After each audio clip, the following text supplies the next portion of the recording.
cosas verdaderamente difíciles. Si reflexionamos en esto que acabo de decir, podemos entender lo que Santiago está diciendo en la parte final del versículo 5. La manera en que entendemos esa otra realidad, ese otro mundo en donde Dios habita en medio de luz inaccesible, determina nuestra manera de responder a todas las situaciones que enfrentamos. La manera en que entendamos el mundo en donde reina Dios determina la manera en que nosotros enfrentamos las situaciones de esta vida, sean situaciones felices, sean situaciones difíciles o sean situaciones muy difíciles. Una mente secular que entiende la realidad solo en términos de aquí y ahora desprecia todo lo que creemos y lo ve como irracional, como carente de sentido, lo ve como una cosa supersticiosa.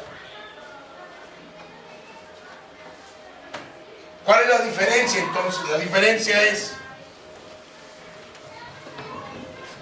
que nosotros creemos en Dios, porque llegamos a entender la evidencia que la Biblia nos da acerca de Dios.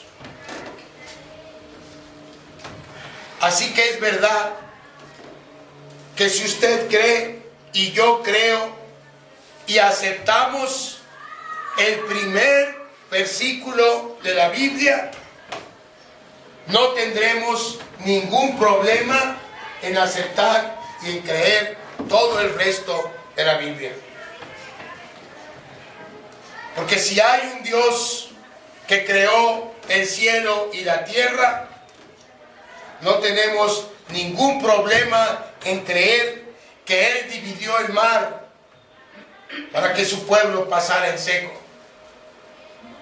Si hay un Dios que creó el cielo y la tierra, no tenemos ningún problema en aceptar que Jesucristo, su Hijo, resucitó a Lázaro, que tenía 4 días de muerto. Si podemos creer el primer versículo de la Biblia, entonces podemos creer y confiar en que nuestras oraciones a ese Dios que no vemos no son en vano.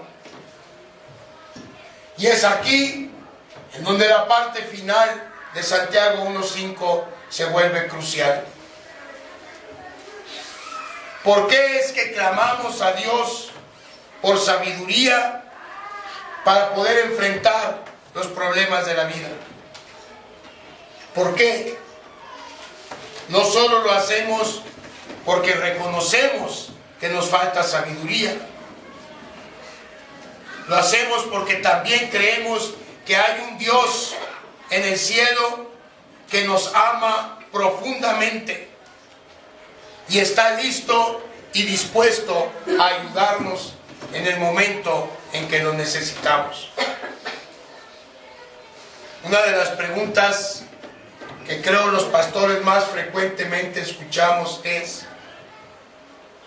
¿por qué Dios se está tardando en contestar mi oración?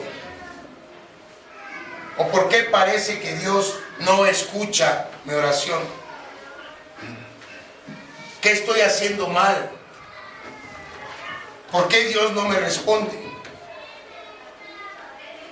Y ese es un pensamiento común a todos nosotros, incluso a nosotros los pastores. Nosotros también nos llegamos a preguntar por qué las cosas pasan como pasan, hasta que finalmente aceptamos que la mayoría de lo que sucede en este mundo simplemente no nos va a ser explicado en este mundo, sea bueno o sea malo.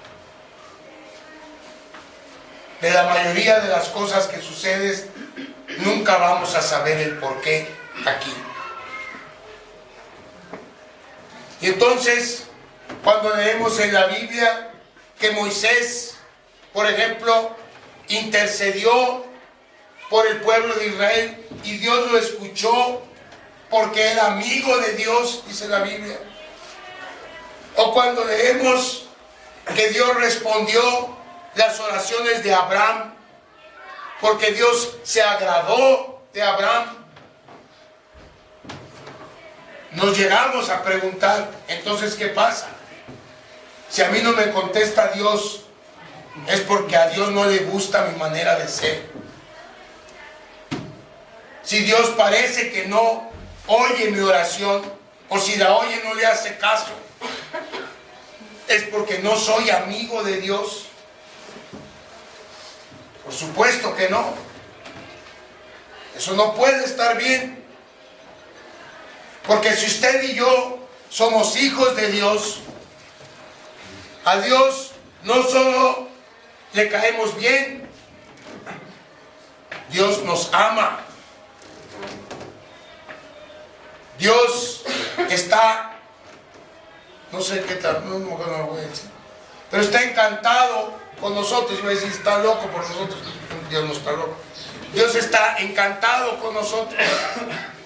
Dios piensa en nosotros todo el tiempo, igual que nosotros pensamos en nuestros hijos todo el tiempo. Porque, hermano, usted para Dios es su hijo. Amén. No puede ser que que un padre no ame a su hijo. Que a un padre no le guste su hijo. Podemos estar en desacuerdo con muchas de las cosas que hace, pero nuestro amor nunca va a terminar por nuestros hijos. Y lo mismo pasa con Dios en nuestra relación con nosotros. Si eso es cierto, que lo es, entonces no podemos orar a Dios cuando oramos de una manera desconfiada. O no nos puede dar vergüenza exponerle a Dios lo que hay en nuestro corazón. Que en Efesios Él nos enseña que Dios nos bendijo con toda bendición espiritual. Él derramó su gracia sobre nosotros. Entonces, podemos acercarnos confiadamente, dice la epístola a los Hebreos, al trono de gracia para encontrar la ayuda que solamente Dios puede darnos en el tiempo difícil. Y esa es la misma enseñanza de nuestro texto en esta tarde. Santiago dice que Dios nos da sabiduría abundantemente y sin reproche. Quiere decir que nosotros clamamos a Dios porque sabemos que Dios no nos va a responder, uy, pues en qué poquita agua te ahogas. No. Dios no nos va a responder así. Dios no nos va a responder, pues con qué poquito aguacate te salen ronchas. Me da mucha risa. Pero no nos va a contestar así Dios. Dios no nos va a decir otra vez tú, ¿y ahora qué quieres? ¿Qué no entiendes? Ya es como la tercera vez que te pasa y no entiendes.